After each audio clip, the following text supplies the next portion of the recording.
Hello, everyone. Welcome to the Dragon's Tome. Come on in. You're the host. Come on in. Jack, you're the host. I know, and I was like, I got time. I can take the sweater off. It's a little hot. I can do... And then all of a sudden, clack. We can start. No, we can start. I thought you were ready. You were sitting there ready. We can restart here. No, why would we start now when I'm in charge? Last time I was in charge, this one had sweater hoops that he had just invented. Oh, it's a different sweatshirt. I have a different sweatshirt on. No sweater hoops. And just when I had lashed out in anger, saying that every time I'm in charge, there's antics, then all of a sudden Pat chimed in with this. And then hilarity ensued. That whole episode, the sound's all off. So, okay. No, I'm not saying it's your fault, but it's your fault. I want everyone to know that I'm the victim here. That's all. That's the important part. Whatever, Amber Heard. I pooped in your bed once. Unlike Johnny Depp, I found it funny. We are looking... very timely, yes. So in a couple of years, people are like, what? What are you talking about? What are you talking about? It happened in October 79. That's what we're talking about. Yes, we are talking about the Dragon magazine. In chronological order, we are up to episode 30. So for $2 in October of 1979, you're able to purchase said magazine. And what do you two boys think of this cover? It's by our good friend Elo here again. Yeah, it's very good, I think. Look at the hand. You can see all the little... It's really well done. It's a really good picture. It is. Though I think that's probably one of the most uncomfortable looking chairs I've ever seen in my life. He's an appraiser of some sort. He deserves to have an uncomfortable chair. He's probably ripping people off. I would say that perhaps, as uncomfortable as that is, he I don't know if he's a human or not. Like, look at the size of his nose and his... Well, this could be a racial stereotype we're looking at here. Oh, you think it's a... Yeah, it was 1979. That's why you said appraiser. Moving on. Well, he's appraising something. That's why I said appraiser. But Rob, can we just move on to the Dragons? Sure. The Dragons rumblings, perhaps. Move away from that.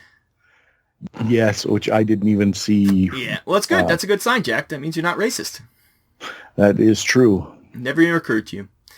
Dragon Rumble is a big one, this one. It's the disappearance of James Egbert. It's the famous story where the kid disappeared and they blamed Dungeons & Dragons. This is like as it's happening. He's still missing at this point when this was a thing. And it was an assumption that a D&D game was taken too far. Even these guys thought that was it.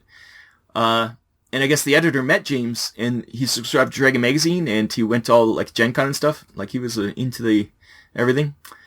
And it's like a true crime story. There was it happened the day before Gen Con, and supposedly there were sightings of him at Gen Con, which turned out not to be true. And the media started blaming D&D and describing it as a cult. This is the beginning of what would become the Satanic Panic. And everybody's horrified that maybe the death had something to do with the game had something to do with his death. And now everybody's afraid that playing D&D will kind of stigmatize you, which it probably did, but obviously it helps with sales. That's all that matters to these guys. But it turns out... Yeah, we can all agree that it did create it stigmatized if you played. Oh, yeah. You are now on the outs, and especially like in religious places, like a lot of... Yeah. You hear about kids who just weren't allowed to play because their parents thought it was the devil's work. But that's later on. This is the beginning of it. But he also, it turns out, like, I didn't even know the rest of it. It turns out I assumed he was dead already. But he turns out he tried to commit suicide in the steam tunnels under the school. Then he failed that, went to his friend's house, hid out for a few days, and eventually went to New Orleans and tried to kill himself again, where the private investigator that the family hired found him and brought him home. And then a year later, he shot himself. Like, I thought it was all happened already, but I guess it all happens within the year. And it inspired Mazes and Monsters with Tom Hanks, obviously, which I think that's probably why I have that impression, because I think that's a more sensationalized, shortened version of these events, and that's probably what I remember more. It's amazing to see history unfolding in a magazine as we speak, which is kind of interesting for once.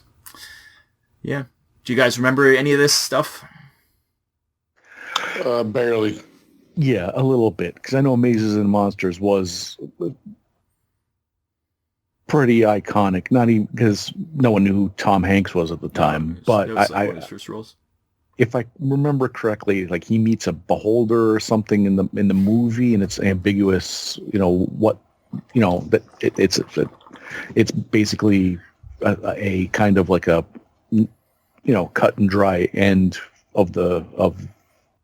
and it would be a lot less entertaining had they gone through the multiple suicide attempts and the fact that he was just had mental health issues. Yeah, he had mental health issues and drug issues too. It was. I guess he had lots of drug issues also. Yeah. Well, usually one comes from the other, but yeah. So there you go. That was Dragon Rumbles. Thanks to bringing it down this week, but it's a major piece of history. Yeah, we've really. This one's a dark episode. We're gonna have to put a disclaimer at the front. Yeah. You're in charge, Jack. Okay, so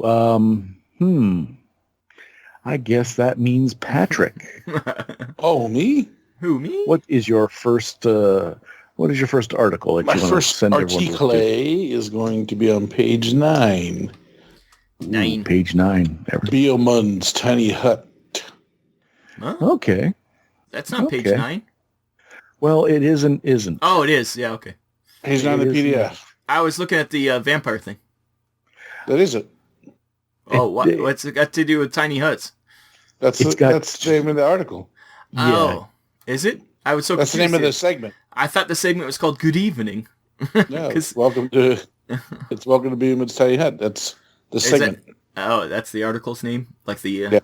the monthly article. It was weird. It's like under the title and really small. So I was confused. Well, it was. So... It's a creative direction that I wouldn't have gone with. I would have normally put the title of the article like every other article they have. Yeah. Yes, yeah. Especially since every other article in this magazine, it's always like a little in the corner kind of thing. If you look at the editorial note, this is the first installment that we plan on making a monthly feature. Yes, there's a lot of firsts in these issues that are happening now. So, and this is about an article by our good friend Len Latovka. Yeah. So, I read this thinking I would see something different. But it really was just kind of a National Geographic articles about vampires. Mm-hmm. That's pretty much how I read. And most of this info is pretty universal, but I think... why I wanted to mention it is because now it starts to bring in all the folklore of vampires and everything and ties it into AD&D. Because again, AD&D is just now coming out, so you're starting to see all the different things how the folklore of the vampire works in the game. Yeah, they're never going to fight. Yeah, so, when they talk about it, when he's in bat form, what kind of hit points you should be expecting, blah, blah, blah. Regeneration, immunity spells, and exactly about turning vampires. Because the turning vampire thing was kind of weird because you were saying you can't turn elves and who were the other race? It was the humanoids and maybe it was the Fae people that you can't be turned into full vampires. They're going to become lesser vampires. And that's where it started to get a little confusing to me. Okay. Yeah, because for the most part, it is all the lore you know about vampires kind of put into like the mechanics of the game. So, like everything that you saw in, say, a Hammer film or something like that, you would be able to see it, and it's got the mechanical equivalent here. But you're saying that when the D&D starts squirreling its way back the other direction, it gets a little it gets a little weird because then you start tying into the negative, the prime material negative plane. All right. These and guys it starts to get a little, and I'm like, all right, that's maybe a little too much. Yeah, I don't like the plane things. They always try to shoehorned into D&D. So if I was a DM, I would probably just ignore this section and just say that elves and whoever, they just die. Yeah, it doesn't need to get that caught up in itself. Yeah, no, it was an interesting article, and definitely if you want to run a vampire in the game with all of the accoutrement of as your big main dude, he'd have this would be he'd have his 4 lesser vampires of humankind. It's kind of the beginning of what's it called, the Strahd. What's that? Ravenloft. Oh yeah. I wonder if Len had anything to do with Ravenloft. Probably. Well, that'd be interesting to know, because I did enjoy Ravenloft. Yeah. Even though it was a separate plane of existence. Yeah, a lot of those were Dragonlance was different. Everything was, all those ones were different. But that was my article, the National Geographic's article about vampires.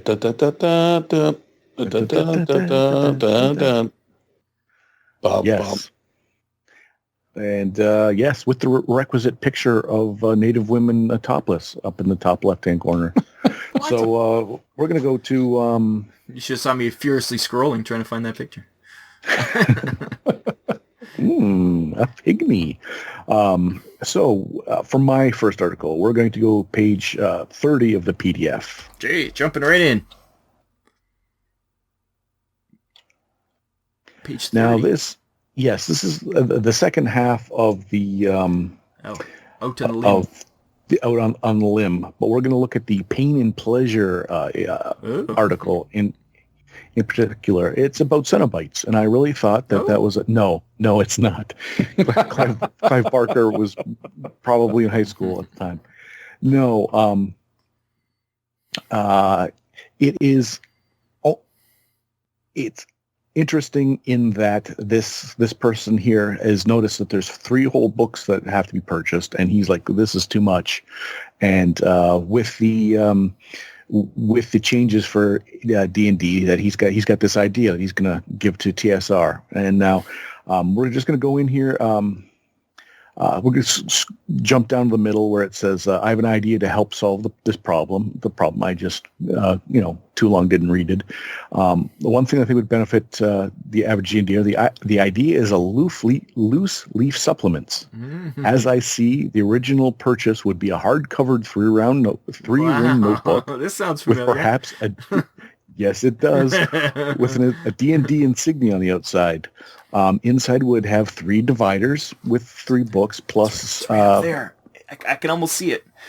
Right in the... Yeah, right there. You pull that and then a little secret passage opens.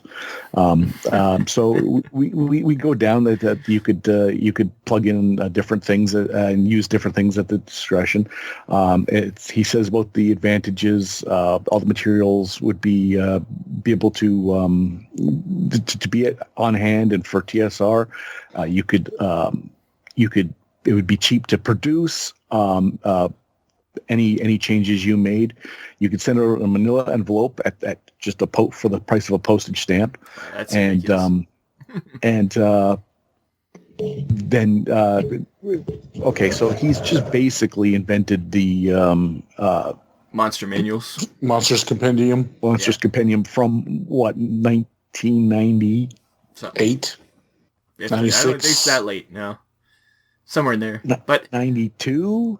I have it anyways, and the problem with that is those loose leaf sheets rip out so easily because they're just 3-ring binders.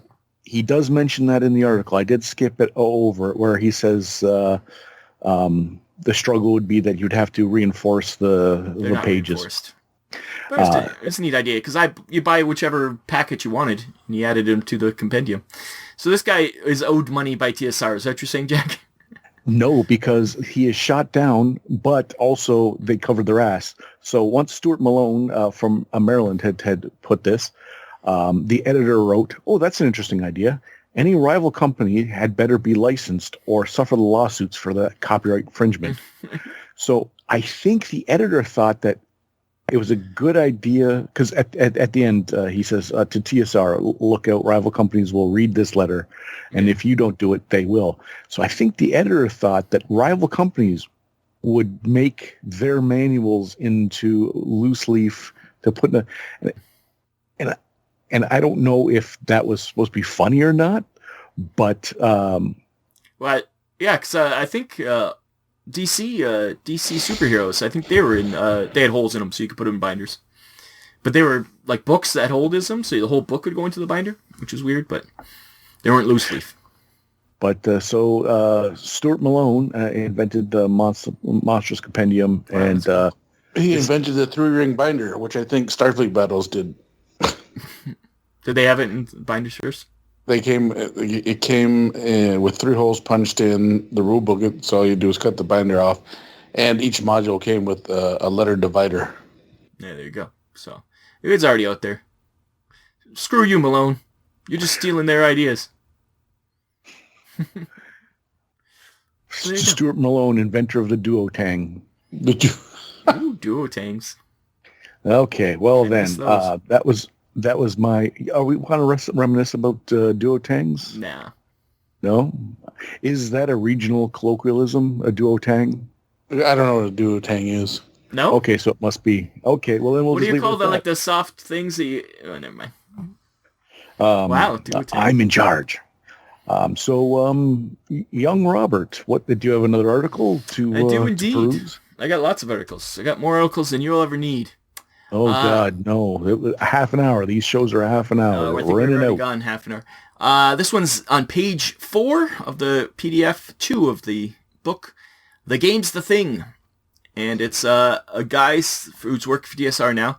He's first Gen Con. And I was like, oh my God, this is exactly my first Gen Con. He was like describing exactly. He said he came home with sore feet, empty gas, and a cold. Yeah, that happens every Gen Con. Yep. 6 hours sleep over 3 days. We usually get a little bit more than that. Ate like crap. We usually eat pretty good. He missed all the stuff you want to see. Didn't play any games, but he loved every minute of it.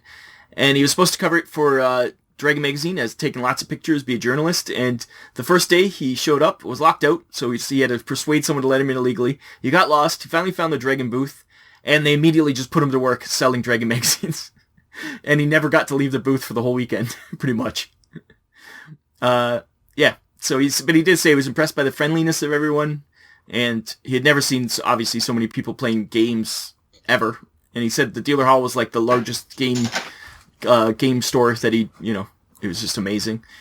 And yeah, and he had a really good time. But it's funny, he had like, it's a long description, long article about all the trials and tribulations going through Gen Con, and I was like, oh, it sounds like it hasn't changed one bit. Just the scale is slightly different now. Yeah, and they even had like after hours trading and stuff he was mentioning too. Like they even had that back then, which I thought was funny, cool. Yeah, fun and expensive. He said that either the food was really expensive at the cafeterias and but all right, or it was really terrible and cheap. So that was your choice. Like, oh. Anyways, that was what's his name? His name is Kim Mohan. Kim Mohan. That's his first trip to the Gen Con. And nice. It is pretty chaotic your first time. But it was just so funny that he and he also said when the dealer hall closed, how quiet all of a sudden it got. And you get that feeling. It's so funny. The two of you know that for sure. I'll pet more than I, but yes. Patrick. Yes, sir. Where are we going? We're going to page 28. 28 of the PDF. We're not duplicating anything. This is a pretty smooth operation we're doing here. What we got, Pat? This was a tournament success in 6 steps.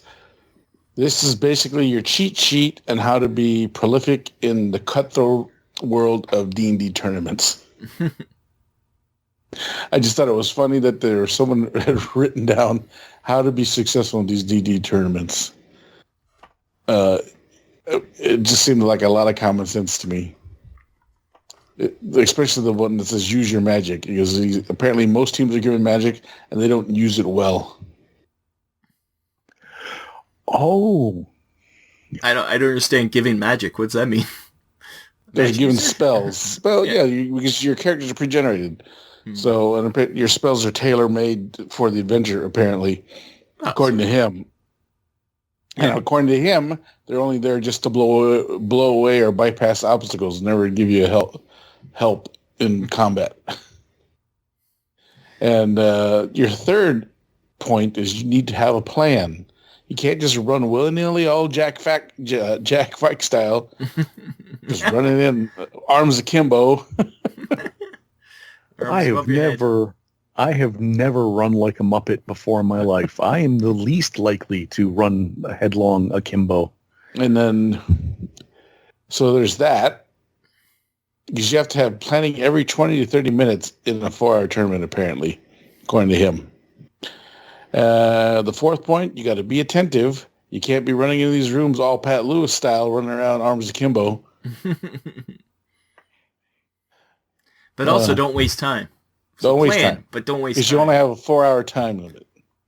And the best part is just never quit. Never quit. Mr. Miyagi won't let you quit. Never quit, never surrender. So, yeah. So this is my point. John Pickens, I'd like to thank you for all your insight, because without these things, I would have quit.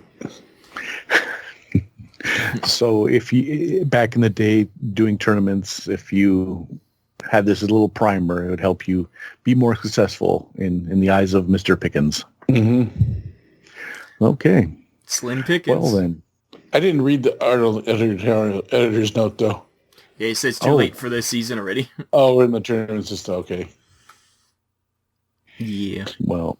So the last thing I do is, like, whenever one of these articles of the how-tos or the how to kill your player characters, they always try and soften the blow at the very end. And Mr. Pickens likes to soften the blow with, in conclusion, the goal of any tournament is to have fun. But follow these rules or else. Yeah. He also says don't argue with the GM, which I thought, that's good. Yeah. Do you think in school they called him John Piggins? When they were like... No. Oh, that's just cruel. Oh. Jack's like a born bully. He automatically just finds bully names. I mean, if it was me, I would have probably called him John Pick Your Nosins. Pretty good one, too. Okay. Horrible. I don't have another article per se, and Rob, I heard rumor that you had more than enough. So okay, we'll cut here. You give me one. Just give me one, and then I'll. Jack, go to page 12. Okay. Hey everyone, we're going to page 12 of the PDF. Of the PDF. But it's actually page. Oh, it's actually page 14 of the PDF, page 12 of the magazine. See what happened, everyone. See what happened. Yeah, Jack, I don't know what you got the wrong page. What the hell, Jack? I look so fool now. Jack, this is Gary Gygax. I hear wrote this. This is my third article. Well, there you go. You guys can take this one. I have another one, so you guys take this one. No, you take this one. You take this one. I will, however. Well, I'll piggyback on you. He does mention the Mugger mini game from a few episodes ago, and he says you can tie that kind of stuff into a adventure that would, and basically he's bestowing the virtues of open gaming in a different imaginative way. I don't know if he's bestowing the virtues. What I got is that he's just talking smack about all these people's articles that put different lights into D&D games. But what this Mugger thing is, it's not saying, hey, you could do your own thing. It's saying, hey, this inspired me to make something that you can do. Because this is the inspiration of doing Greyhawk. Like, there was a Greyhawk supplement before, but it had nothing to do with Greyhawk the city. And this is him saying, hey, you can make a city as a setting. And literally, I looked it up. This is literally the beginning of the Greyhawk setting right here. This Mugger game inspired him to make a giant city that you can play in. And it's World of Greyhawk, which comes out next year or after this. So it's, Like I said, the other Greyhawk was just some extra spells and stuff. They called it Greyhawk for D&D. It was like one of those, what do they call those little pamphlets? I guess pamphlets. But this is literally the beginning of World of Greyhawk because of that stupid Mugger game. The super game. But he also then talks smack about the Giants of the Earth articles. Oh, yeah, he goes on about... Yeah, that's another thing about the Giants of the Earth. Is this when he talks about that? Yeah, it's right after on the bottom.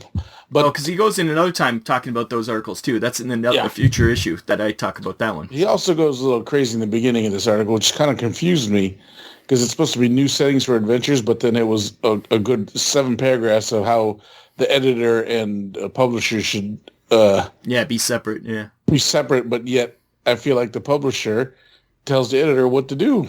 And he also said that, I shouldn't get preferential treatment, that I want to write articles, but I'm going to write more articles because I'm going to be doing more things with Boot Hill and something else he was talking about. Yeah. I forgot about that. Yes, for the first 3 paragraphs, there's a division between TSR Publishing and TSR whatever. TSR's hobbies and periodicals. Yeah, and never the twain shall meet, and then it slowly dissolves as he says, except for, and there should be, and then there's this guy. Except for when I decide. Yeah, pretty much. And then he gets into how Mugger. Yeah. Except for I want to make Cask apologize for anything he's written in. Yeah. Yeah. Okay. Well, that was a good one. World of Greyhawk. We all kind of piggybacked on that one. Is there anyone else that's got like one more? We got time for one more. I got one more. Pat, do you have any more? Nope. Go ahead. Okay. My last one is on page 35 of the magazine, which would be on page 37. Pretty F. Well, look at you. It's Orlas Inventions, can liven up your life. It's a random table of useless magic items. And he has a long explanation about where they came from, this guy named Orla who disappeared and he made all these weird magic items. But I'd like to just cover some of these wacky things that he invented. And you roll on a chart. You can roll in wherever you, like from his den, there's certain things from the kitchen, from the garden, from travel kit, and unknown origins. But some of the things the match of many lights, it's just a lighter, and the quill of long writing, it's just a pen, and the mug of but dribbling. It doesn't run out of ink. It's a pen that it runs out of ink. It's got 100 uses, I think. Mug of dribbling, which is just a dribble cup, which it's not even a magic item, I don't think. Cantina coolness is a thermos, and the Torch of Command, which this guy invented the clapper years before. When was clapper invented? But he invented it. It's a light that turns off when you command it from a distance. So you just clap, and the lights turn off. Oh. And yeah, it's a bunch of other weird random things that he... this one was kind of interesting because he said it's fun because it's... you put them in there to see if the players can actually find use for them. Like... So you let your players go wacky and try to think of ways, how can I make this actually useful? Like some of this stuff, like, how can I use an ever-clean towel effectively? That kind of thing. So it's kind of fun. So that was my last one. The Bazaar of the Bizarre. Or Bazaar of the Bizarre, as you want to say. Nice. Well, we have a little time to do some ads. Sure. Is there some ads that, you know what, I'm going to get my ad out of the way. I haven't done anything for a while. No, that's good. Yeah. Everyone's clamoring to hear my voice, so we're going to go to PDF page 13 in the magazine. It's 11. Yeah, this was my only ad too, I think. Oh, this is my only ad too. Okay, well then, good. We'll be right on time when we all discuss in tandem this module for the White Plume Mountain by Lawrence Schick. And you know what? I don't recognize the cover, and I don't recognize the name, White Plume Mountain, and the S-Series. What? S-Series. It comes after Tomb of Horror. Yeah. So this is the follow-up to Tomb of Horror. Well, they're not. None of the S-Series are related, which is not weird. Like the other one, so... Yeah, because you have Tomb of Horrors. So these were like all special modules. Special S2, series. Yeah, so S2 is White Plume Mountain, which was the second full module I ever played with my group when I was younger. So Pat So, played this. Yeah. And it was a rough one. It wasn't as hard as Tomb of Horrors, but you end up in this water bubble with these 3 manticores flying around, which is what you're seeing right there on the inside cover. But the White Plume Mountain outside was orange. The map part, the cardboard part Why wouldn't it be white? It's called White Plume Mountain. because the mountain that you come in is white plumed. But why wouldn't the book be white to match? Talk to Mr. Gygax. He's the publisher. Yes. Whoever did the art direction of it and said, you know what, Pop's orange. Yeah, You can't plume a mountain in orange, so And then- you're just gonna have to. S3 was Expedition to Barrier Peaks. Spoilers. We'll get to it.